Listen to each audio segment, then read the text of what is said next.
Donc tout d'abord,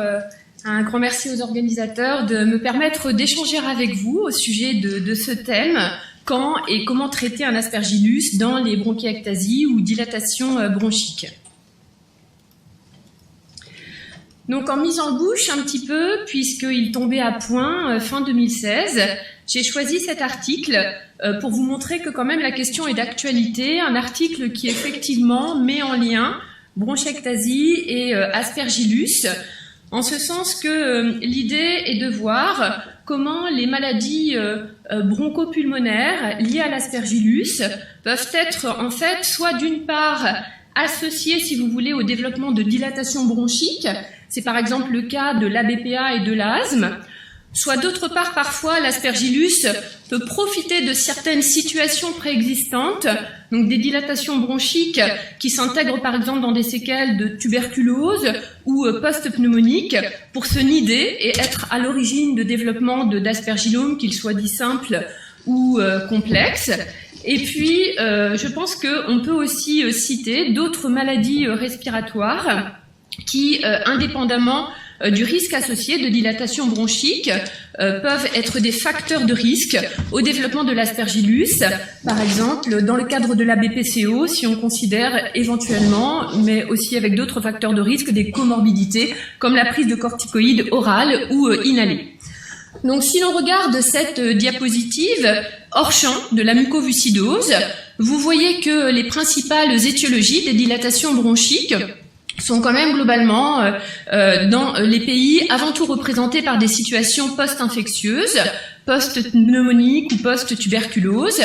post-inhalation de produits toxiques, la BPCO,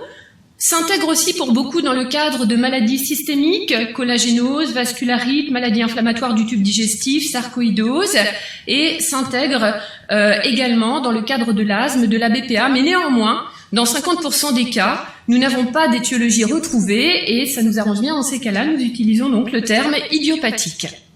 Alors cette diapositive, pour le coup, je pense que sur le thème qui m'est demandé aujourd'hui, est probablement la plus intéressante parce qu'elle met vraiment en lien et nous permet de comprendre pourquoi, dans le cadre de dilatation bronchique et de bronchiectasie, nous avons vraiment des facteurs de risque de développer des atteintes, qu'elles soient infectieuses ou non, liées à l'aspergillus, parce que effectivement, chez ces patients, vous le savez, nous avons donc premièrement une altération de la clairance mucociliaire qui va être responsable d'une stagnation de virus, de bactéries, de moisissures également, et qui pourra être à l'origine, donc, au vu de la stagnation, de développement de certaines infections, comme les bronchites aspergillaires. Il existe dans ce cadre-là également un relargage d'antigènes aspergillaires et de protéases toxiques pour l'arbre bronchique, comme le MUC5AC, il y en a d'autres, qui vont en quelque sorte être responsables d'un épaississement du mucus, et donc on retombe dans la problématique de la stagnation et de développement d'infections liées à l'aspergillus. Et puis, vous le savez,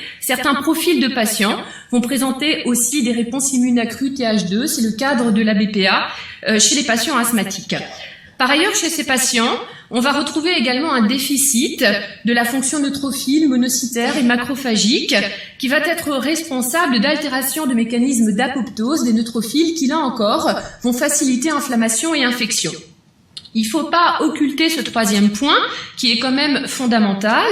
Il y a des particularités structurales de certaines dilatations bronchiques qui vont énormément contribuer au développement de maladies infectieuses liées à l'aspergillus, comme ces dilatations, on le reverra, cylindriques, kystiques, à l'origine de cavités, qui vont permettre la nidation de l'aspergillus et le développement de formes simples ou complexes d'aspergillome. Et puis ensuite, il y a des phénomènes d'auto-entretien. Effectivement, les infections aspergillaires vont être source de dommages de la paroi qui vont auto-entretenir le phénomène de dilatation bronchique. Et puis, un petit peu plus tendance, on a des susceptibilités génétiques, que ce soit des déficits quantitatifs ou qualitatifs en cellules dendritiques, les mutations stade 3, les syndromes d'hyper-IgE ou les maladies chroniques granulomateuses, là encore, vont être pourvoyeuses d'infections liées à l'aspergillus.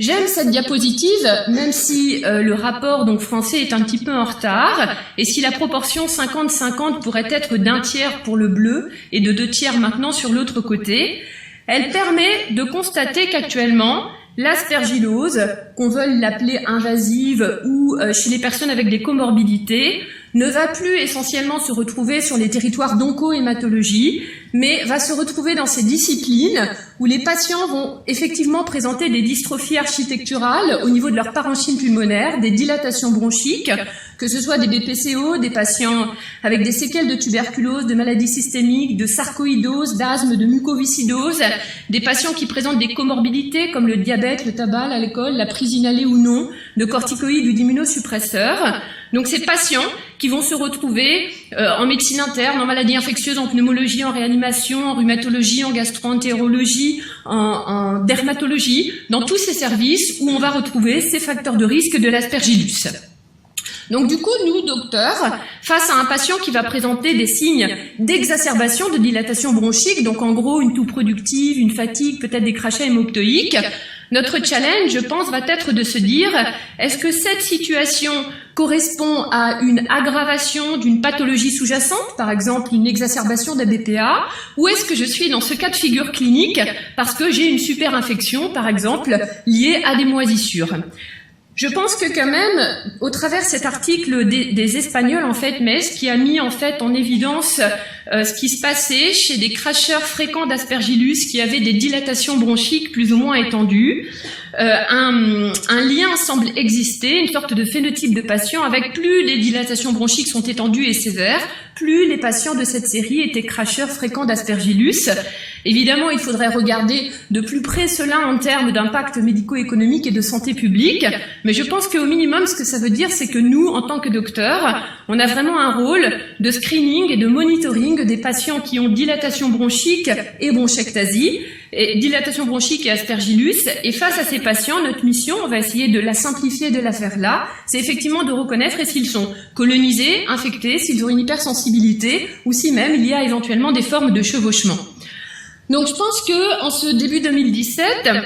un avantage, c'est que on peut effectivement énormément simplifier, démystifier les choses.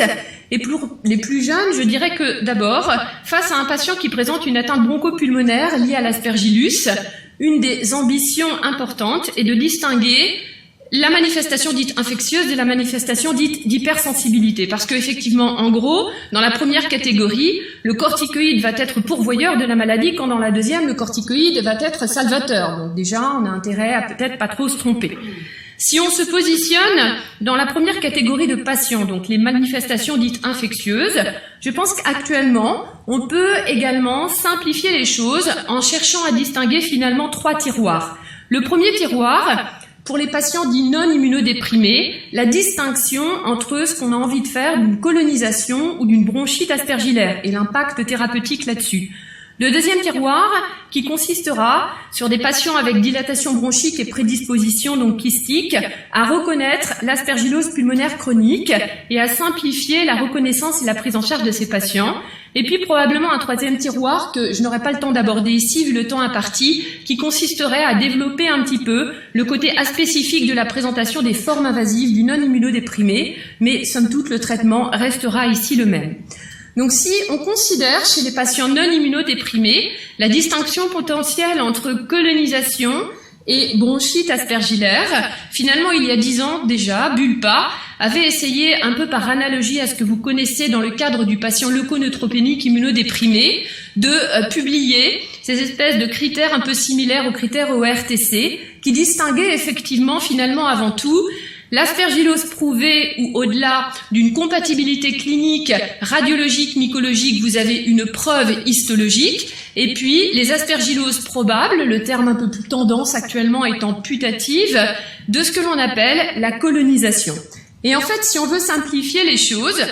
je pense qu'on peut dire que dans les deux cas, entre colonisation et bronchite, on a affaire à un même profil de patient, un patient non immunodéprimé, en tout cas pas immunodéprimé sévère.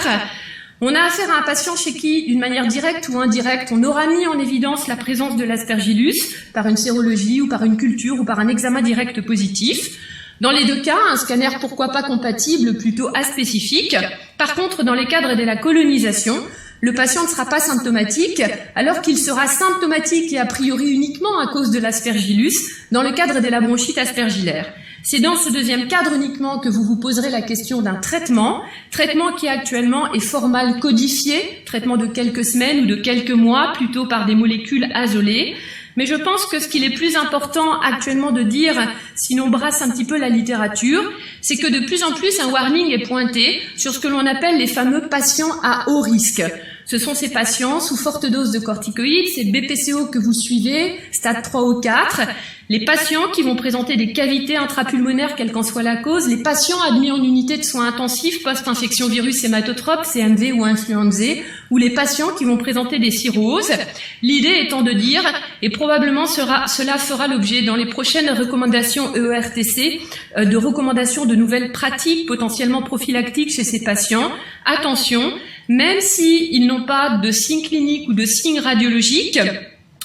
ce sont des patients à risque de développer quelque chose. Il faut les screener, il faut les monitorer et peut-être que prochainement, il pourrait y avoir des recommandations de prophylaxie primaire chez certains profils de patients parazolés ou amphotéricine B liposomale. Je pense qu'il faut aussi apprendre à raisonner encore actuellement un petit peu différemment en fonction du cadre nosologique. Pierre-Régis pourra s'exprimer beaucoup mieux que moi sur la catégorie des patients mucoviscidosiques. Effectivement, moi je ne suis pas ces patients, mais si on regarde déjà un petit peu ce qu'il y a dans la littérature, simplement 2 diapositives. Si l'on considère par exemple le BPCO qui va être admis en unité de soins intensifs pour suspicion d'aspergillose pulmonaire invasive, donc putative, on voit que j'ai choisi cet article de Florence Sader, j'aurais pu en choisir plein d'autres, qui a effectivement un facteur de risque entre utilisation fréquente de corticoïdes, utilisation fréquente d'antibiotiques large spectre, risque de développer une forme invasive de l'aspergillose chez ces patients sous corticoïdes BPCO et facteur prédictif de mortalité chez ces patients s'ils ne sont pas traités. Les choses sont quand même un peu moins évidentes concernant le malade mucoviscidosique. Si on ne remet pas en question le fait, par exemple, qu'il est important de traiter un mucoviscidosique qui va présenter une ABPA au risque qu'à cause de l'aspergillus, il aille vers un développement de bronchiectasie plus importante, c'est moins clair dans le cadre de la colonisation. Pierre-Régis avait publié donc cet article où, si on prélevait systématiquement les patients mucoviscidosiques, on retrouvait dans 60% des cas, 58 je crois à peu près, l'aspergillus, et pourtant évidemment tous ne sont pas traités. Et donc il n'y a pas d'études dans la littérature actuellement qui disent que chez le mucoviscidosique, il faudrait traiter systématiquement ces patients colonisés, voire même, pour l'instant à ma connaissance, le seul essai randomisé qui a pu être fait n'a pas montré de bénéfice, qu'il soit fonctionnel ou en termes de nombre d'exacerbations à utiliser l'itraconazole à titre systématique chez ces patients. Deuxième cadre nosologique, celui des aspergilloses pulmonaires chroniques. Alors vous voyez, c'est quand même important de refaire le point à ce sujet, puisque ça a fait quand même l'objet d'un Lancet Respiratory et d'un Science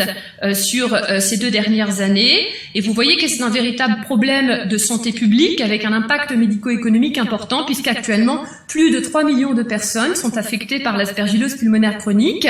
et la mortalité des APC non traités dépasse 85% à 5 ans si ces patients ne sont pas traités, alors que systématiquement, on est d'accord, ils ne devraient pas tous mourir aussi rapidement. Donc, à la base, qu'en est-il de la distinction de ces entités et de la prise en charge thérapeutique de ces patients? Donc, finalement, tout est assez simple. Tout part de l'inhalation de spores d'aspergillus, qui est un champignon ubiquiteur,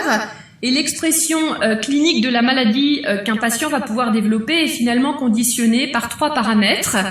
Un paramètre environnemental qui est la fréquence et l'importance de l'exposition à l'aspergillus. Plus je respire de l'aspergillus, plus je risque de développer une entité liée à l'aspergillose.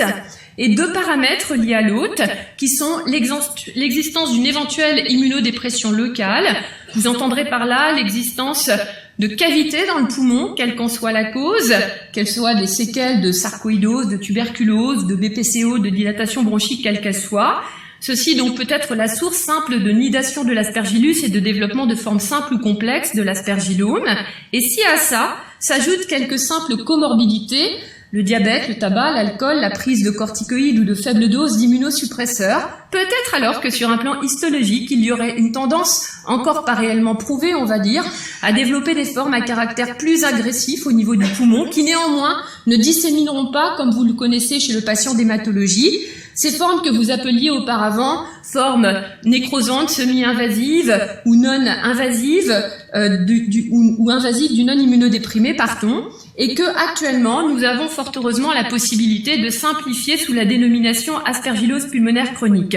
Car effectivement, depuis la publication de 2003 de Denning, aux dépens de 15 patients, des patients qui n'avaient pas tous des scanners et de l'histologie, et qui nous a quand même un petit peu embrouillé les méninges à vouloir classer les patients en cavitaires, fibrosantes et nécrosantes, de nombreuses équipes,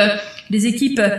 pour certaines très connues, celle de Hope, celle de Hensel au Brompton, et puis grâce à votre participation, l'équipe française au travers l'étude Acroscan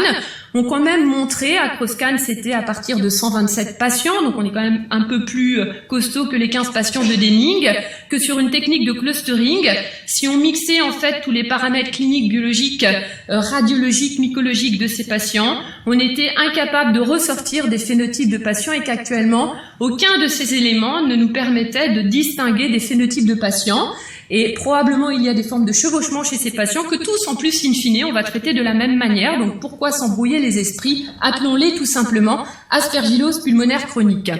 Donc par contre, quand on lit les recommandations européennes, si sous la dénomination aspergillose pulmonaire chronique, vous retrouvez les 5 dénominations, au rythme des recommandations, très vite, la simplification est faite avec d'une part la prise en charge de l'aspergillome simple et d'autre part la prise en charge de toutes les autres formes d'aspergillose pulmonaire chronique. Donc l'aspergillome simple, vous connaissez bien, c'est la prolifération de spores d'aspergillus qui s'organisent en une balle fongique au sein par exemple d'une dilatation bronchique. La caractéristique majeure de l'aspergillome simple, c'est qu'il n'y a pas d'envahissement du poumon par les ifs. Il peut y avoir tout au plus des présentations style hémoptysie parce que sur les parois fines de la cavité qui contient la balle fongique, il y a parfois une réaction granulomatoire, inflammatoire granulomateuse avec développement d'une hypervascularisation systémique bronchique qui expose les patients au risque des hémoptysies. Ce sont des patients qui vont avoir des sérologies aspergillaires positives, pour certains des cultures ou des directs positifs, et on le verra, il n'y a aucune indication à un traitement antifongique systémique chez ces patients. Au maximum, le traitement sera la chirurgie ou la radiologie pour emboliser en cas d'hémoptysie.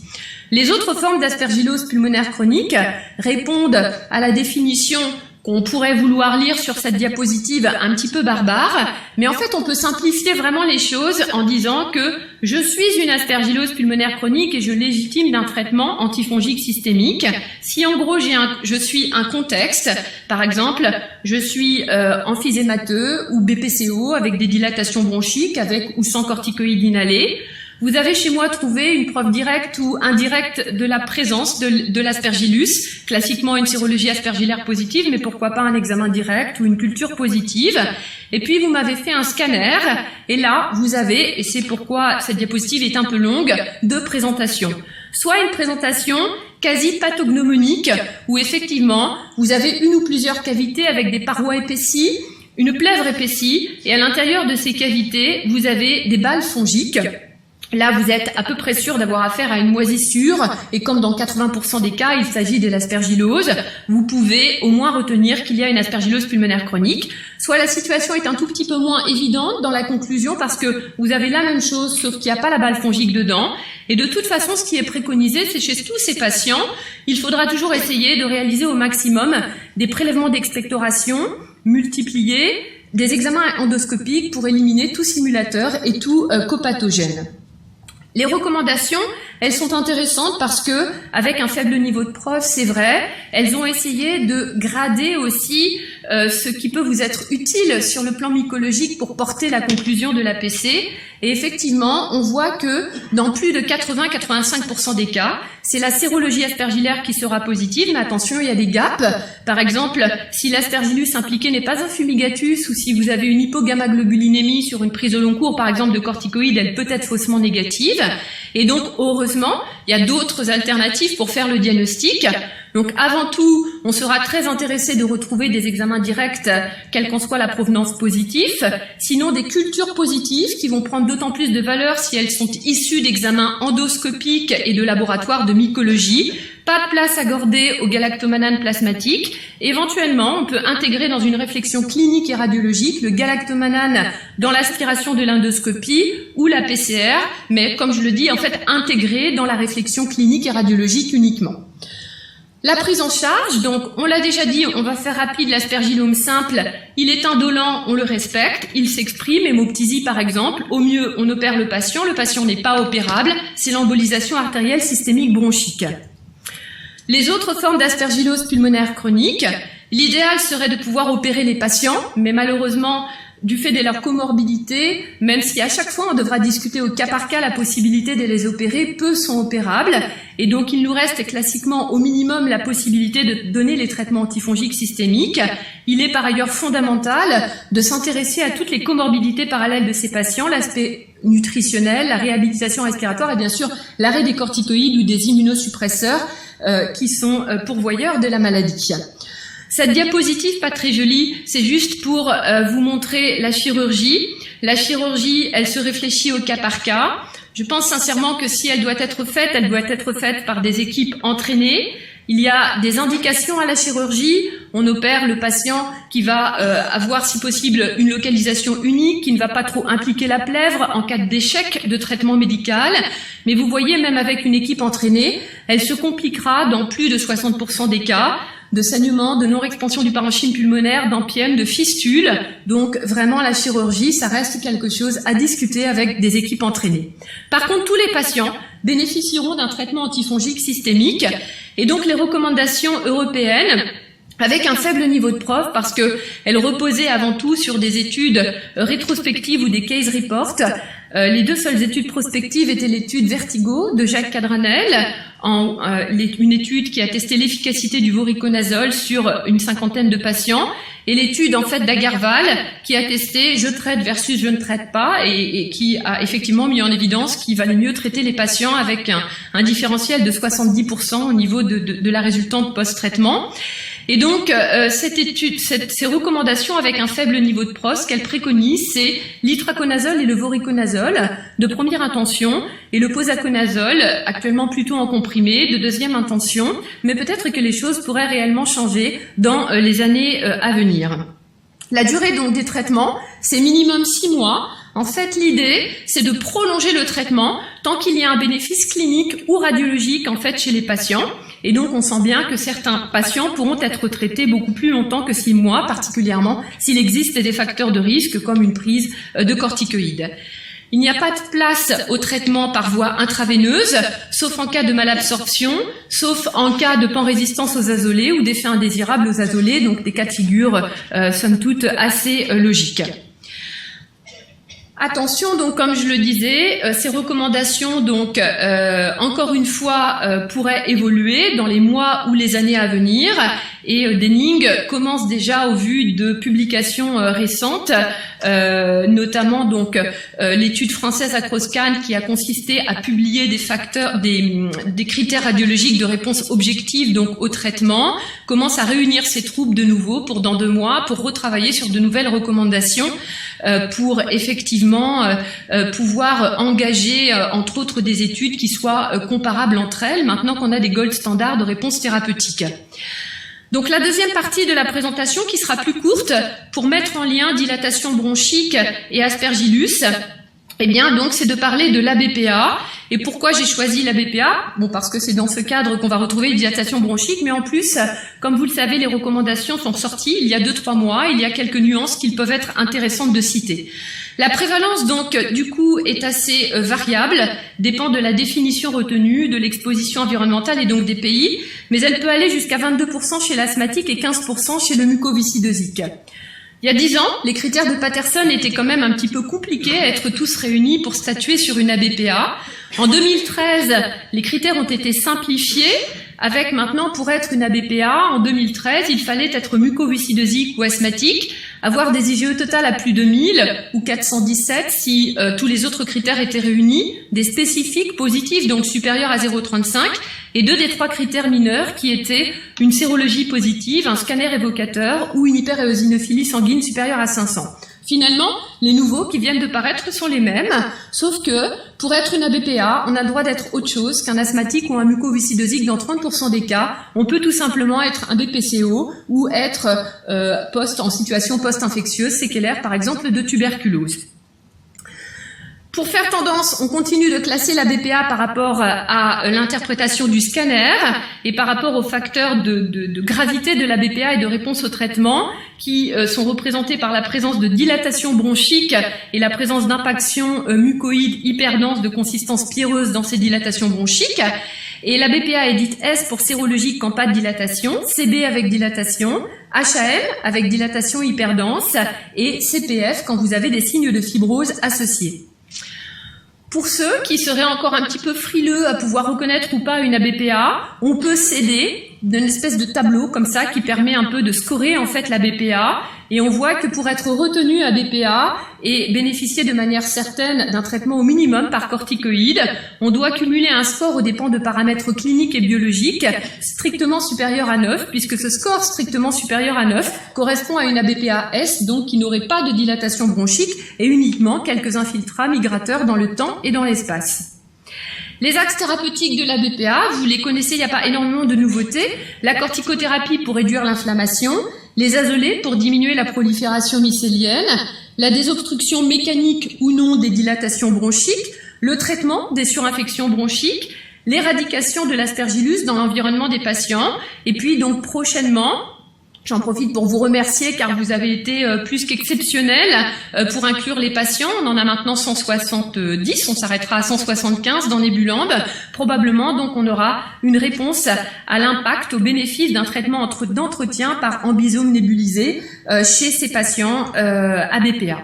Néanmoins, les recommandations qui sont sorties il y a 2-3 mois se positionnent déjà étonnamment, voyez, où dans le traitement d'une ABPA de novo ou en exacerbation, de nouveau on retrouve la corticothérapie à faible dose prescrite uniquement en durée courte de 2-3 mois, associée au traitement azolé, l'itraconazole de référence avec des monitorages plasmatiques et pendant 4 mois, et on trouve déjà positionnés les aérosols d'ambisome dans les situations de maintenance, réfractaires au traitement d'entretien ou lors de contre-indications aux azolés, arbitrairement positionnés à 2 aérosols à 25 par semaine. En fait, un des messages forts de ces nouvelles recommandations, c'est « Je n'ai plus le droit d'être un asthmatique et que vous ne cherchiez pas à me dépister une ABPA ». Donc, chez tout asthmatique, nous devons pratiquer donc des IgE spécifiques qui, si elles sont supérieures à 0,35, doivent initier tout le bilan habituel que vous faites pour diagnostiquer une ABPA. Donc, pour terminer, et pour mettre en lien la thématique aspergillus et bronchiectasie, je pense que, pour faire simple, on peut dire qu'en gros, il existe 2 phénotypes de patients. Le phénotype, mon scanner est normal, eh bien, j'ai le droit effectivement d'être colonisé ou néanmoins avoir une hypersensibilité à l'aspergillus. Mon phénotype, quelle qu'en soit la cause, j'ai un scanner avec des dilatations bronchiques. Là, je serais beaucoup plus exposée à développer des formes compliquées ou non de l'aspergillose pulmonaire chronique. Mais finalement, les 2 profils de patients pouvant, sans traitement ou avec traitement, évoluer vers la fibrose pulmonaire, à la fin, on peut se retrouver avec des chevauchements, en fait, entre ces 2 grandes entités. Donc, en conclusion, je pense que l'on peut dire qu'on a vu ensemble que l'aspergillus peut être soit responsable de développement de dilatation bronchique ou compliquer leur évolution, qu'on peut avoir vraiment des chevauchements entre infection, hypersensibilité et probablement les corticoïdes sont générateurs de ce genre de problème. On ne peut pas chez le mucoviscidosique conclure aussi simplement encore que chez les autres profils de patients sur l'indication à traiter les patients dits colonisés ou avec une bronchite.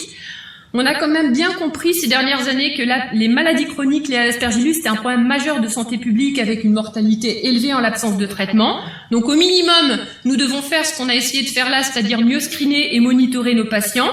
Néanmoins, on ne connaît pas encore bien la prévalence de l'aspergillus dans les bronchiectasies et le rôle pathogène de ce dernier reste assez sous-évalué. Mais et nos directeurs savent nous le rappeler tous les jours, les contraintes économiques, la maîtrise des budgets de santé, les risques de sélection de résistance et l'impact médico-économique de ces résistances, source d'échecs thérapeutiques tout de même, doivent entraîner un usage raisonné et optimisé des antifongiques. Il fallait bien que je passe quand même le message.